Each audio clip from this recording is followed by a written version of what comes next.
അസ്സലാമു അലൈക്കും. നിങ്ങൾ രോഗം കൊണ്ട് ബുദ്ധിമുട്ടുന്നവരാണോ? വർഷങ്ങളായി മാറാത്ത അസുഖങ്ങളുമെല്ലാം നമ്മുടെ ഇടയിലുള്ള കുറേ ആളുകൾക്കുണ്ട്.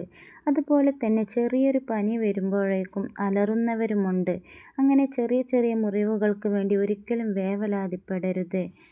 ഷിഫാഇൻ്റെ വലിയൊരു ദുആ ആണ്. സഹീഹുൽ ബുഖാരിയിൽ വന്ന ദുആ ആണ്. അസുഖത്തിന് തങ്ങൾ ചൊല്ലിക്കൊടുക്കാറുള്ള ഒരു ദുആ ആണ്. രോഗമുള്ളവർക്ക് ഇത് ചൊല്ലിക്കൊടുക്കുക. അദ്ഹിബിൽ ബഅസി റബ്ബന്നാസി വശ്ഫി അന്ത ഷാഫി ലാ ശിഫാഉ ഇല്ലാ ശിഫാഉക ശിഫാഅൻ ലാ യുഗാദിറു സഖമാ. ജനങ്ങളുടെ രക്ഷിതാവായ അല്ലാഹുവേ, വിഷമം നീക്കുകയും ചെയ്യണമേ. നീ മാത്രമാണ് രോഗം ശമിപ്പിക്കുന്നവൻ. നിന്റെ ശമനമല്ലാതെ മറ്റൊരു ശമനമില്ല. ഒരു രോഗത്തിൻ്റെ അംശവും ബാക്കി വെക്കാതെ ശമനം നൽകണമേ.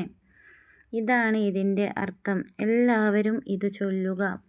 ഇനി മുത്തുനബി സല്ലല്ലാഹു അലൈഹി വസല്ലമ പറഞ്ഞ ഒരു ദുആ ഉണ്ട്. രോഗത്തിന് ശമനം ചോദിക്കുന്ന ദുആ.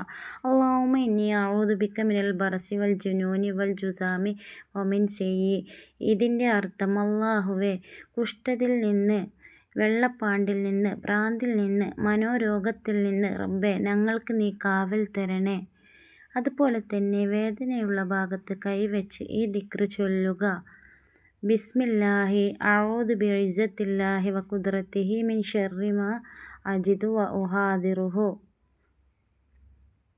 നിങ്ങൾ ഇത് ചൊല്ലുക. ഉറപ്പായും നിങ്ങളുടെ രോഗത്തിന് നല്ല ശമനമുണ്ടായിരിക്കും. ഈ വീഡിയോ നിങ്ങൾക്ക് ഉപകാരപ്രദമായി എന്ന് ഞാൻ വിശ്വസിക്കുന്നു.